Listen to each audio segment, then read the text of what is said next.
Biosecurity di Bagas Farm diterapkan untuk menjaga kesehatan dan produktivitas ternak dan juga untuk mencegah penularan penyakit pada ternak yang ada di dalam kandang.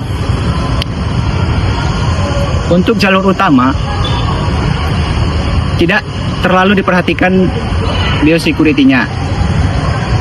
Pada saat kami masuk ke dalam kandang, alat transportasi atau diri kami sendiri tidak disemprot menggunakan cairan desinfektan, yang dimana hal tersebut akan berdampak besar bagi peternakan tersebut. Kemudian untuk bagian kandang hanya dibersihkan ketika ayam afkir sudah dijual atau kandang kosong. Tidak ada dilakukannya pengistirahatan kandang.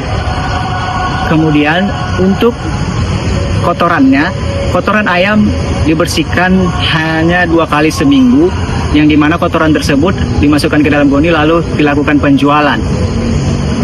Pada ternak tersebut dilakukan pemberian vitamin dan vaksin secara rutin. Untuk aliran air minum yang secara ad libitum terdapat selokan sebagai aliran untuk pembuangan air minum ayam tersebut.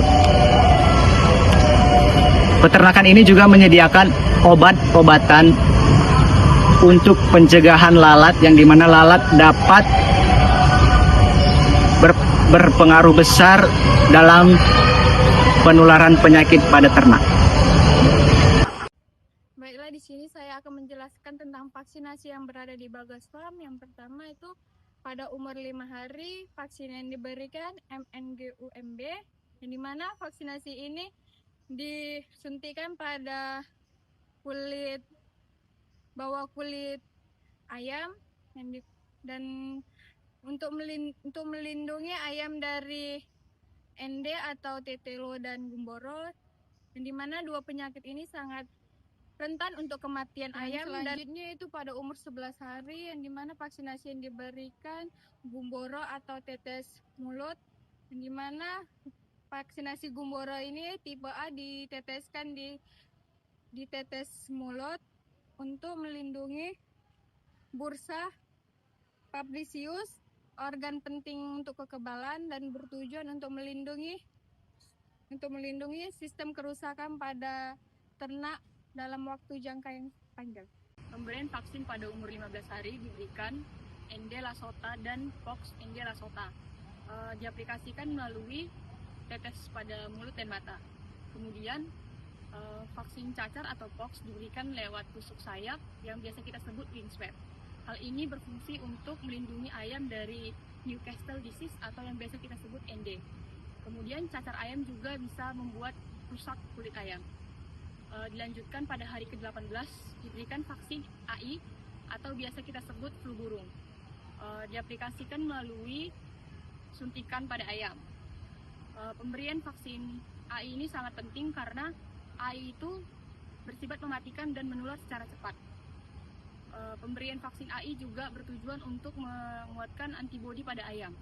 Selanjutnya pada hari ke-22 diberikan vaksin gumboro B atau diaplikasikan dengan cara menyuntikkan juga pada ayam. Menyuntikkan atau meneteskan obat pada mulut ayam. Bertujuan untuk menguatkan antibodi atau memberikan booster pada ayam. Booster itu sangat penting karena pada fase remaja ayam sangat rentan terkena penyakit. Baik, selanjutnya di sini saya akan menjelaskan tentang manajemen vaksin yang berada di kandang peternakan Bagas Farm. Yaitu pada umur 37 hari, vaksin yang diberikan adalah vaksin Cohrija. Vaksin ini disuntikkan untuk melancarkan saluran pernapasan dan sinus. Gejala yang sering berupa yaitu bengkak di muka dan pilek. Selanjutnya pada umur 46 hari, vaksin yang diberikan adalah vaksin NDI2. Vaksin Newcastle tambah avian influenza. Vaksin ini disuntikan secara intramuskular yang berada untuk memperkuat perlindungan ayam supaya tahan untuk tahun untuk setelah masa panen. Selanjutnya pada umur 50 hari sampai 150 hari, vaksin yang diberikan adalah vaksin booster atau vaksin lanjutan yang berupa vaksin NDB-Kill, vaksin NDB Live, vaksin Kurija, dan booster untuk memperkuat masa perlindungan ayam.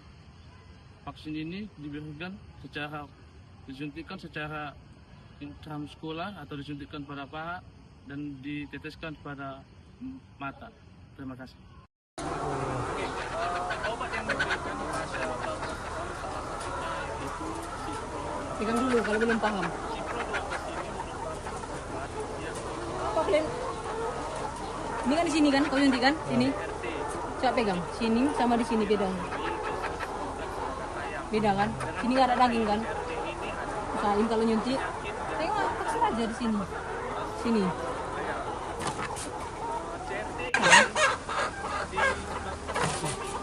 Pegang aja dulu. Gini aja. Pegang aja. Ya. Nah. Cucuk mal. Cuk. Nggak usah kencang. Usahain kalau nyuntik itu.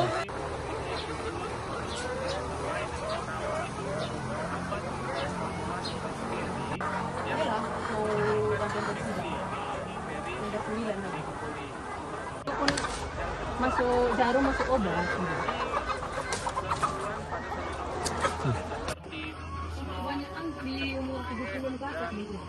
Banyak nih. nafsu makan berkurang serta pertumbuhan yang lambat pada ayam, sehingga produktivitasnya tidak optimal jika tidak ditangani. Kemudian obat ini juga ampuh di dalam menangani kerusakan organ Pegang aja dulu.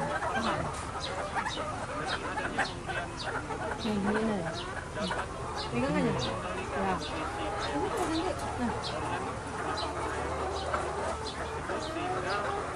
Cucuk mal. Cuk. Nggak usah kencang. Usahain kalau nyuntik. Baik, di sini saya akan menjelaskan manajemen pakan pada Bagas Farm. Yang pertama, Bagas Farm tersendiri memiliki pakan komersil SLC KP Kargil dan pakan ransu tersendiri.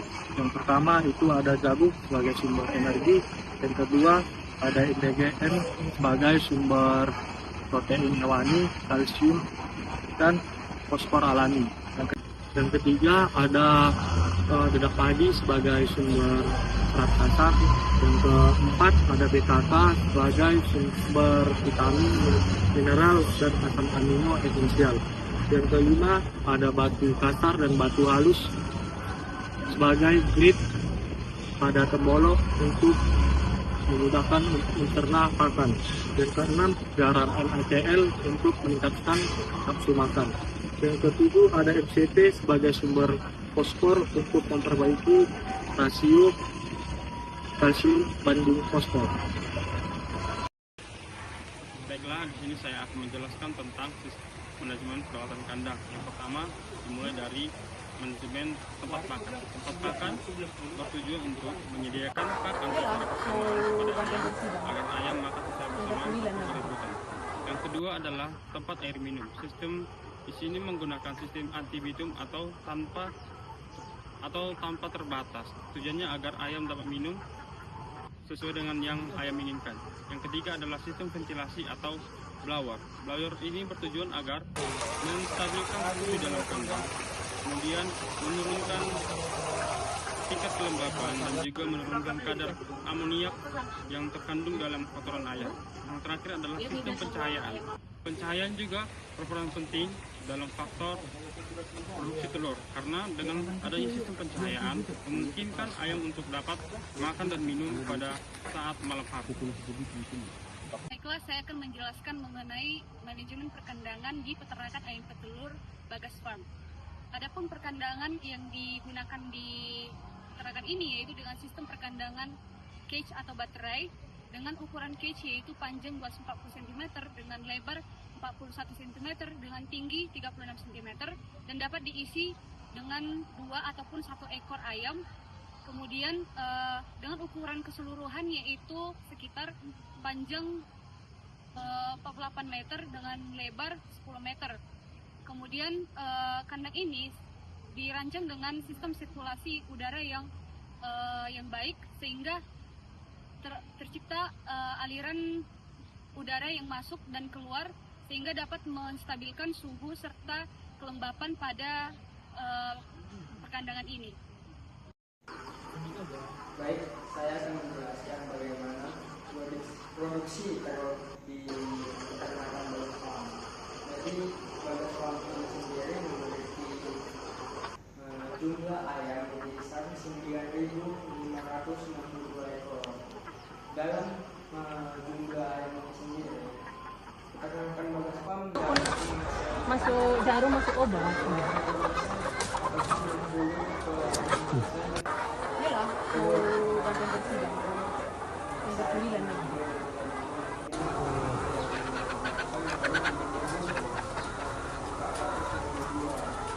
Pegang dulu kalau belum paham. Apa kalian? Ini kan di sini kan, kau nyuntik kan? Sini. Coba pegang. Sini sama di sini beda. Beda kan? Sini nggak ada daging kan? Usahain kalau nyuntik. Tengok, langsung aja di sini. Sini. Pegang aja dulu. Tahan. Nih, gini aja. Pegang aja. Ya. Ini kok nanti. Nah. Tusuk mal. Cup. Nggak usah kasih kecang. Usahain kalau nyuntik itu. Itu udah masuk ke ketat ke atas ke sebelah.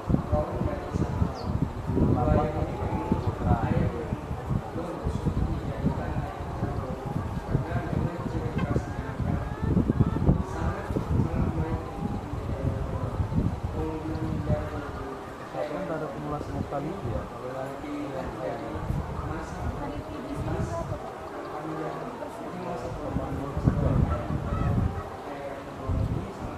Kadang orang lihat banyak jumlah ekornya, padahal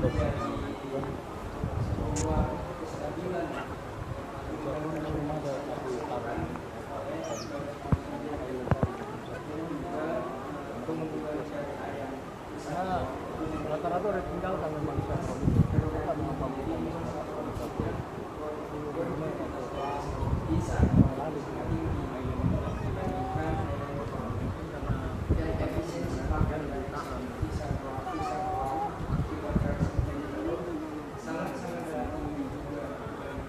layer jarang dan mitra, rata-rata mandiri. Jadi broiler dia banyak skemanya, ada kemitraan, ada yang kantor poultry shop, macam-macam kan.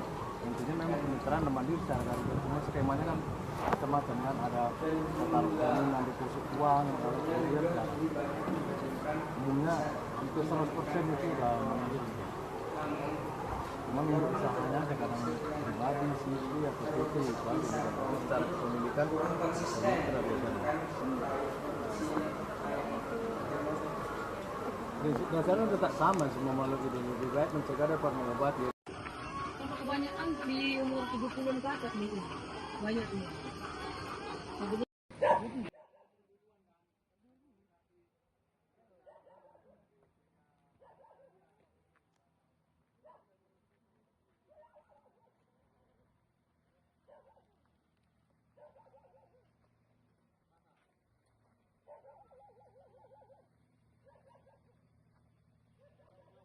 Terus, dapat.